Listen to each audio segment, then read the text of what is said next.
Assalamualaikum warahmatullahi wabarakatuh. Saya Abdurrahman Majid, mahasiswa dari Universitas Islam Sultan Agung Semarang dari Prodi Ilmu Komunikasi.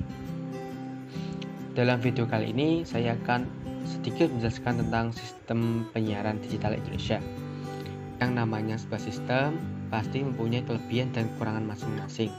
Sebelum kita lanjut pembahasan, mari kita saksikan cuplikan video ini.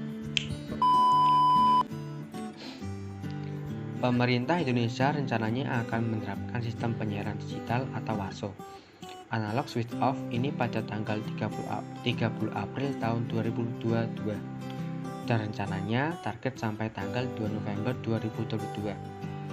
Yang seharusnya peralihan ini diterapkan pada bulan Agustus tahun 2021, akan tetapi karena pandemik maka diulur pelaksanaan penerapannya. Sebelumnya gagasan atau ide awal ini muncul sudah sangat lama. Akan tetapi implementasian penyiaran digital ini dimulai tahun 2012 di kota-kota besar di Indonesia. Sebelum kita lanjut ke pembahasan dari kelebihan dan kekurangan sistem penyiaran digital, saya akan menjelaskan perbedaan sistem TV analog dan TV digital. TV analog. TV analog dapat diartikan sebagai TV yang bergantung pada frekuensi sinyal yang dikeluarkan oleh pemancar. TV analog datanya diambil dari gelombang AM, FM yang bentuknya itu naik turun. Nah, secara gampangnya, sinyal tersebut ditangkap oleh antena, kemudian diteruskan oleh tuner di dalam TV. Gelombang analog tadi divisualisasikan ke dalam bentuk suara dan gambar. Kelemahan dari TV analog ini, sinyalnya itu berupa gelombang yang mudah kena gangguan, bisa karena jarak yang jauh atau pengaruh dari cuaca. Contohnya itu pada saat hujan deras, badai petir, dan angin kencang.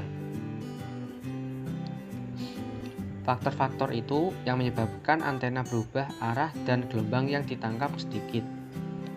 Hal itulah yang menyebabkan kualitas siaran jadi mudah terganggu dan juga pada layar TV Anda terdapat kayak semut-semut ya. Sementara TV digital bentuk datanya itu bukan gelombang naik turun, tapi rangkaian angka 0 dan 1 digital. Baik TV analog maupun digital antenanya sama. Yang berbeda hanyalah pada tunernya. Kalau TV analog hanya bisa menangkap gelombang analog, tapi kalau digital bisa analog maupun digital. Mengapa harus berimigrasi dari analog ke digital? Sebelumnya yang jadi permasalahan itu terletak pada kapasitas yang dapat menerima spektrum radio. Pada TV analog, spektrum yang digunakan itu sangat besar dan boros. Selain itu, suaranya lebih jelas dan jernih, menyerupai kualitas gambar seperti di YouTube, Netflix, dan lainnya.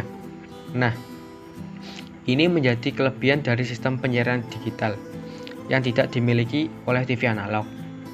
Sementara itu, kelemahan TV digital adalah kalau sinyal lemah dan udah ngelewatin batas toleransi minimum sinyal yang diterima, maka suaranya tidak ada dan pada layar akan ditampilkan tulisan tidak ada sinyal atau blank warna hitam, sehingga tidak ada suara meresek atau gambar semut-semut lagi, tetapi langsung senyap.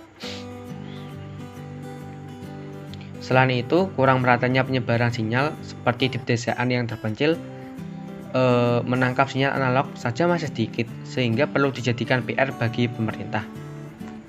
Kemudian apakah Indonesia tertinggal jauh imigrasi digital ini? Mari kita lihat saja daftar negara-negara yang sudah berimigrasi ke penyiaran digital. Yang pertama ada Inggris.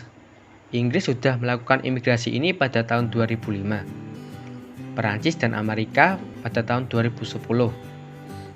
Kanada dan Jepang tahun 2011. Irlandia, Inggris tahun 2012. Negara tetangga kita seperti Singapura dan Malaysia telah kelar pada tahun 2019.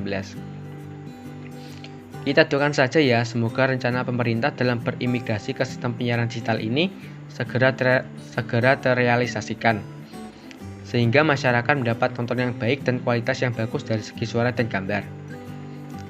Terima kasih, demikian penjelasan saya tentang sistem penyiaran digital di Indonesia guna memenuhi tugas UTS mata kuliah dasar penyiaran. Wassalamualaikum warahmatullahi wabarakatuh.